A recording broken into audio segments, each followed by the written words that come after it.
Yo soy Fernando Guayo Rivas de Quinto D. Voy a hablar de tres temas sobre la miniserie 1994. Voy a hablar del Tratado de Libre Comercio, los zapatistas y el asesinato de Colosio. Pues bueno, primero el NAFTA, el North American Free Trade Agreement, o como lo conocemos nosotros, el Tratado de Libre Comercio, entró en vigor el 1 de enero de 1994. Esto se supone que iba a crear más empleos para los mexicanos, iba a traer más dinero al país, iba a tener más inversión. Gortari también privatiza varias compañías, ¿no? Varias industrias que le pertenecían al Estado era para hacer un mercado más competitivo. Lo que privatizó son aeropuertos, puertos, otras industrias, ¿no? Buscaba crear una alianza con la economía más fuerte del mundo, Estados Unidos y también Canadá, toda Norteamérica, ¿no? Y obviamente prometía una mejor calidad de productos, más baratos, una mejor variedad de productos. Y otra ventaja que él daba es que iba a haber una mejor distribución de recursos en todo el país. Evidentemente no pasó, pero lo más importante fue que él buscaba el comercio sin impuestos por exportar hacia Estados Unidos y Canadá.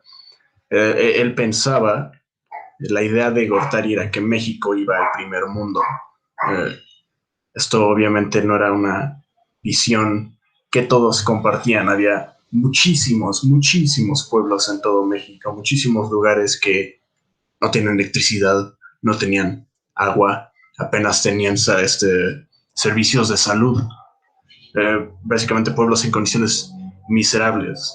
Gortari hasta prometió trabajar más duro en el estado de Chiapas, no lo hizo, y esto fue lo que llevó a los zapatistas a levantarse en armas, que es lo que voy a explicar a continuación.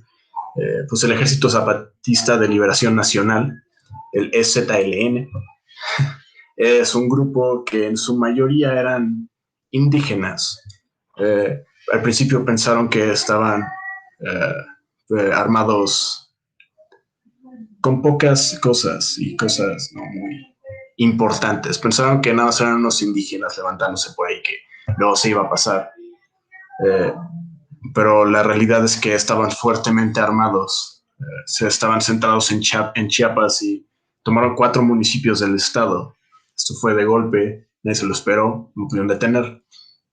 Ellos buscaban mejores condiciones donde vivían, mejor educación, buscaban democracia, buscaban tierras, mejor salud, mejores servicios, ¿no? Y más cosas todavía. El problema es que ellos lo buscaban mediante violencia. Se levantaron en armas, no va a ser pacífico. Y con estas armas de fuego ellos intentaron conseguir la atención de Gortari, lo cual lograron hacer. Gortari lo clasificó al principio como un levantamiento no indígena. Él dijo que fue nada más por un grupo violento que solo buscaba atentar contra la paz del país. Ellos estaban en contra del Tratado de Libre Comercio. Eso es lo que ellos querían que se revisara, porque ¿cómo vas a prometer mejor recursos en todo el país cuando tienes, cómo le vas a dar maquinaria eléctrica a a lugares del país, perdón, que ni siquiera tienen electricidad? Estaban molestos. Gortari pensaba que el Tratado de Libre Comercio nos iba a poner en el primer mundo, pero evidentemente las condiciones bajo las que vivía este grupo y muchas otras partes del país estaban lejanas a este mundo que Gortari estaba imaginándose, que este México primer mundista que Gortari estaba alucinando, pues. Igual tenían máquinas para mejorar la producción del café, pero no las podían usar porque no había electricidad. No había atención en estos lugares de la República. Los zapatistas fueron realmente las mujeres, las madres que empujaron a los hombres a hacer algo, a hacer un cambio. Pues a ellas les nacía un hijo, les nacía una hija, y poco tiempo después se morían porque no tenían salud, no tenían cómo cuidar bien de él, no tenían recursos, y ya estaban hartos de esto, y decidieron pues ser diferentes a cualquier otra guerrilla. En lugar de pelearse en las montañas, en las junglas, como cualquier otro batallón guerrillero de Sudamérica, ellos decidieron meterse en las ciudades. Por eso que tomaron estos 4 municipios de Chiapas, para tener un impacto mayor que el gobierno ya no podía ignorar. Hubo un tiempo de realmente guerra en el que el ejército mexicano se anduvo peleando con los zapatistas.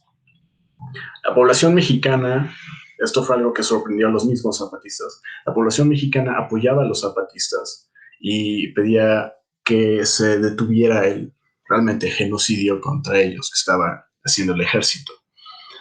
La población mexicana comprendía la situación y la causa de los zapatistas. Colosio tuvo que cambiar el inicio de su campaña de Chiapas a Hidalgo, pues obviamente no podía hacerlo en Chiapas. Y pues Colosio no quería guerra, Colosio quería paz en México, estaba tratando de convencer al gobierno para que paran la guerra, o de hecho amenazó con salirse del partido. Gortari decide detener el fuego contra los zapatistas, ya según él que tomó la decisión de ya parar el fuego. Y pues bueno, ya que habían logrado más o menos pacificar algunas áreas, pues nombra a Camacho como el comandante de paz, de pacificación del país. Y esto le quita mucha publicidad, por así decirlo, a Colosio. Ya se estaba poniendo nervioso porque ya toda la atención que estaba en él se pasa al que está intentando pacificar el país, al que está haciendo algo bueno por el país, al que está intentando ayudar a la gente del país. Pero bueno, Camacho se juntó con líderes indígenas, los zapatistas, y logró aceptar sus peticiones y detuvo el conflicto. Um, Después de esto, pues ya Colosio terminó dando un discurso. Ahorita voy a hablar del asesinato de Colosio. Pues bueno, antes del discurso queda decir que Colosio era un hombre honesto.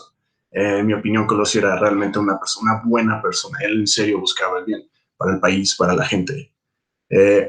Lamentablemente, en el país en el que vivimos, su mayor error fue intentar cambiar el sistema político. Su mayor error fue ser una buena persona en este gobierno. Tristemente así es, pero básicamente eso es lo que pasó.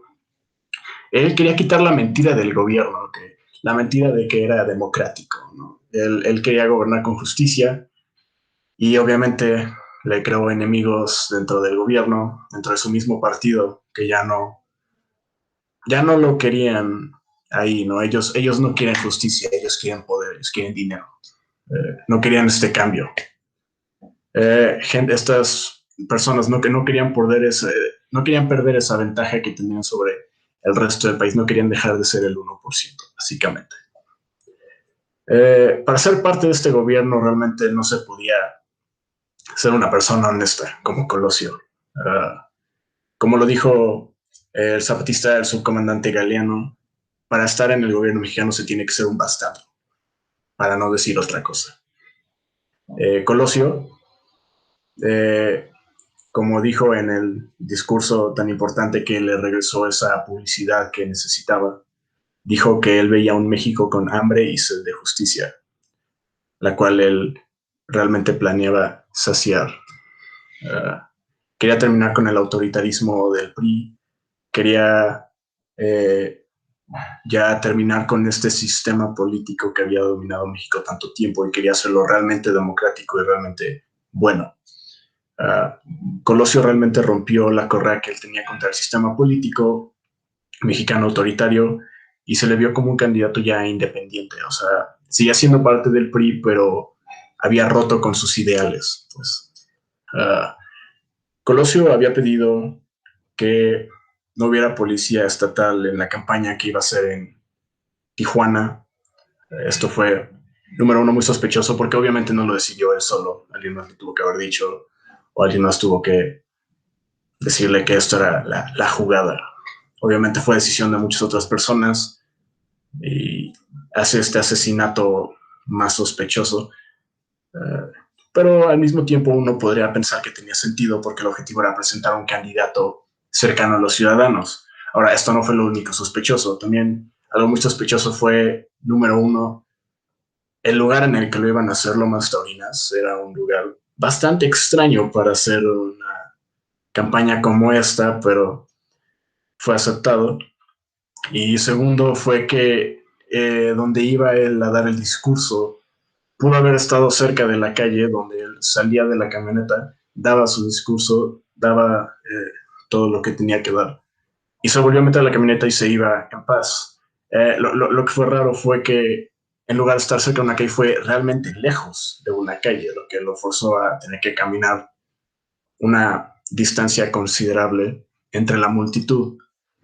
Y pues bueno, lamentablemente el 23 de marzo de 1994, el asesino Mario Aburto, en medio de toda la multitud, fue a disparar a Colosio. Le dio una vez en la cabeza y una vez en el cuerpo, en la parte abdominal.